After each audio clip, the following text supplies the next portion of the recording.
ये बात है 1960 के दहाई के आगाज की, जब साइंस की दुनिया में खलाई तहकीकी आगाज को सिर्फ 15 बरस हुए थे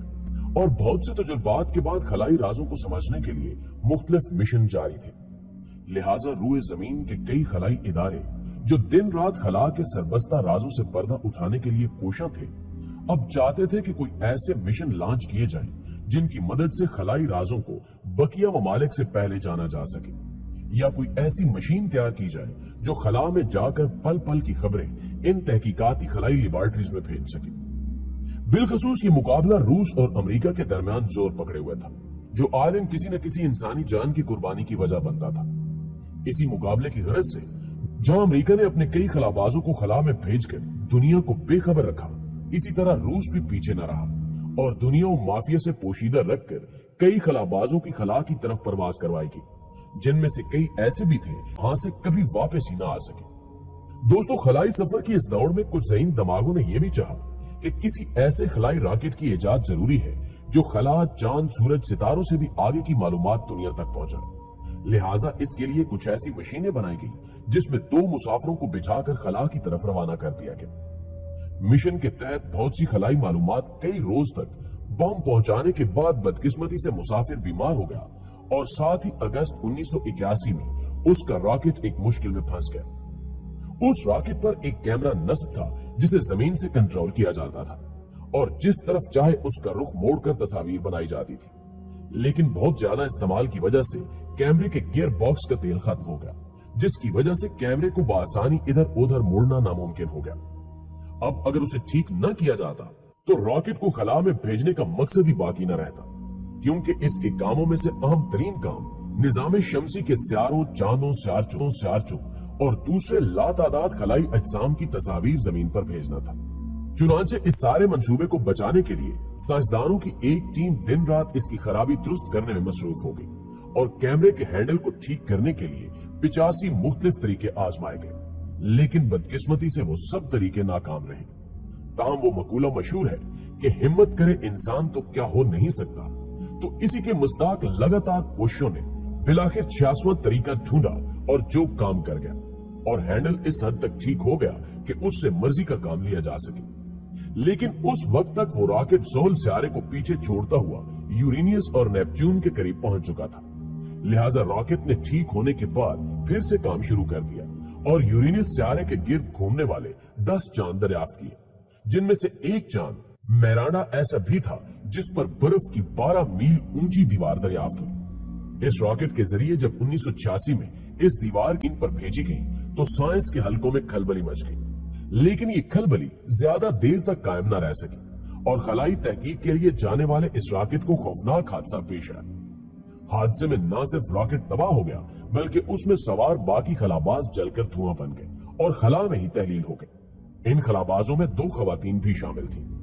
मोअज़्ज़िज़ दोस्तों, दुनिया से पोशीदा इस रॉकेट का मामला खलाई इदारों में तो यहीं खत्म हो गया, लेकिन इस किस्से का बकिया हिस्सा उस वक्त जाहिर हुआ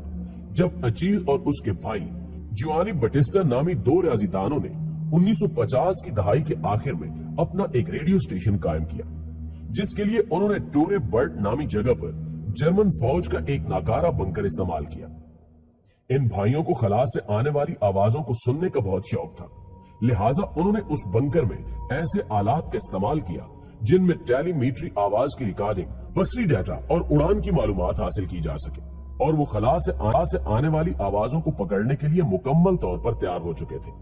जिसके बाद ये दोनों भाई अपना सारा वक्त बंकर्स में गुजार कर 24 घंटे इसी कोशिश में लगे रहते थे कि उन्हें खला से कोई आवाज सुनाई दे जाए।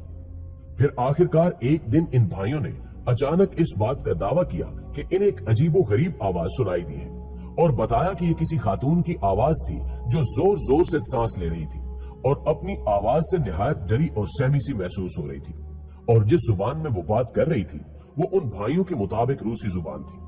जिसका बाद में यह भी इंकिशाफ हुआ कि शायद ये कोई रूसी खलाबाज थी जो खलाई सफर पर रवाना हो, लेकिन बाद अज़ां उसका रॉकेट किसी हादसे का शिकार हो गया। नाज़रीन गिरामी, इन भाइयों के मुताबिक लड़की के अल्फाज कुछ इस तरह थे कि यहाँ बहुत गर्मी होना शुरू हो गई है और यहाँ सब जल रहा है,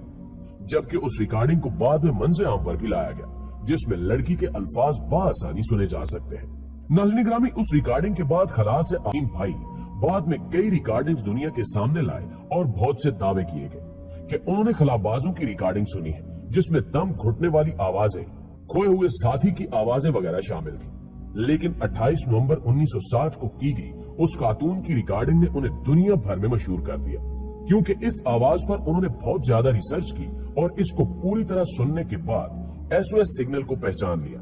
जिससे उन्हें महसूस हुआ कि वो जमीन से दूर जा रही है।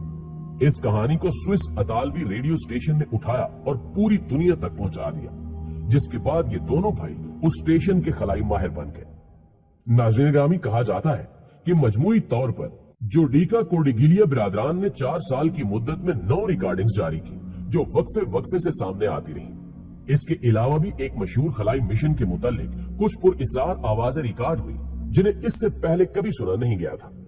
कहा जाता है कि इस मिशन में जब खलाबाजों ने चांद के काफी हिस्से को अबूर कर लिया, जिसमें उनके जमीन के साथ तमाम राब्ते मुनक़ता हो गए, तो रिपोर्ट के मुताबिक खलाई गाड़ी जब चांद के उस पार थी और 1 घंटे तक जमीन के साथ रेडियो के राब्ते से मुकम्मल तौर पर बाहर थी,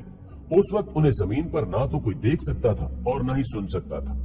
लेकिन इसके बावजूद उन्हें वहां पुरइसरार और अजीबो गरीब मौसीकी सुनाई दे रही थी।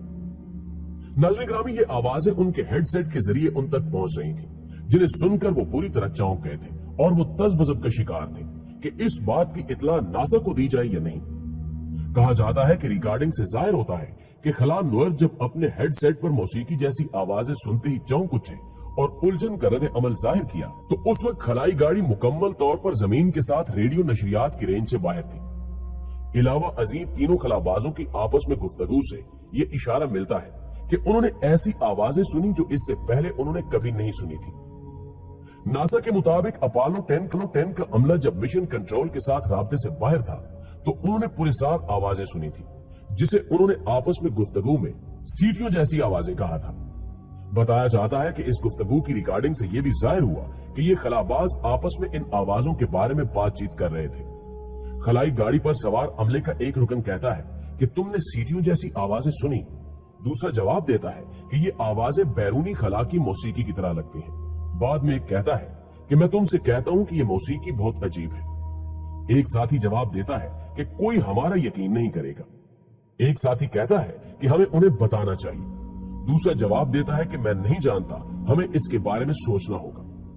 वो इसलिए इस तज़बज़ब के शिकार थे कि अगर उन्होंने इन आवाजों के बारे में बताया तो कहीं उन्हें खलाई मिशन के लिए नामौजू न करार दे दिया जाए। जब तक खलाई गाड़ी चांद के अकब में थी तो ये आवाजें तकरीबन 1 घंटे तक सुनाई देती रही। अपोलो 10 में होने वाली गुफ्तगू का रिकॉर्ड 2008 तक नासा के आर्काइव में खुफिया और महफूज था, मगर अब उसे गैर मख्फी कर दिया गया है।